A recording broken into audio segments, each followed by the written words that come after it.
Здравствуйте, меня зовут Умалхан Манкулова, я являюсь руководителем агентства по гарантии качества в сфере образования ДНЕТ, а также национальным проектным менеджером по участию Кыргызской Республики в ПИЗа в 2025 году.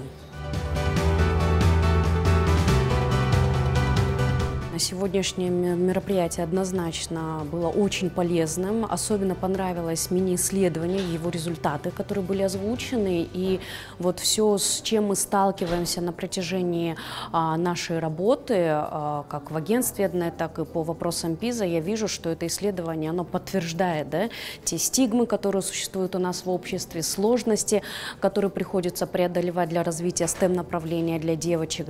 И особенную полезность этого мероприятия я вижу в контексте участия страны в международном исследовании ПИЗа, которое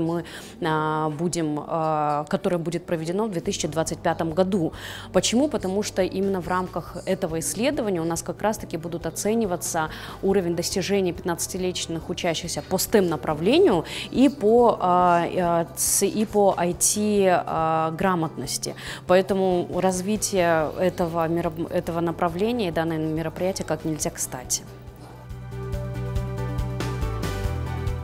Ну, знаете, основной инсайт, он, наверное, еще больше просто у меня закрепился, что данное направление и вообще работать со стереотипами нужно в семье. И каждый из нас, он должен начинать с себя. Если каждый из нас может хоть кому-то дать другую информацию, это должно происходить не насильственно, не так, что убеждать и доказывать свою точку зрения. Нет, это должно происходить именно мягкой силой, а именно предоставлением больше информации о том, какие возможности есть для девочек в STEM-направлениях. Допустим, у меня был кейс буквально недавно, абитуриентка, которая хочет в этом году поступать на математику, очень интересуется математикой, но боится этого делать, потому что не видит других карьерных возможностей, кроме как стать учителем математики. Но после того я не стала ее переубеждать, я просто переслала ей информацию, статью, где было написано, как сегодня во всем мире хедхантят крутых математиков,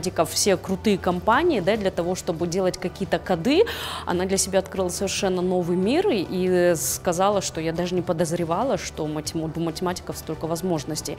То есть и вот это мероприятие, оно еще раз подтвердило, что каждому из нас нужно работать на своем хотя бы уровне, как минимум, для того, чтобы мягким путем, не доказывая чью-то правоту или неправоту, а просто расширяя горизонт зрения и расширяя информационную доступность о том, что такое STEM и почему девочки могут там быть, не нарушая свои личные границы в плане создания семьи, в плане становления как женщины, мать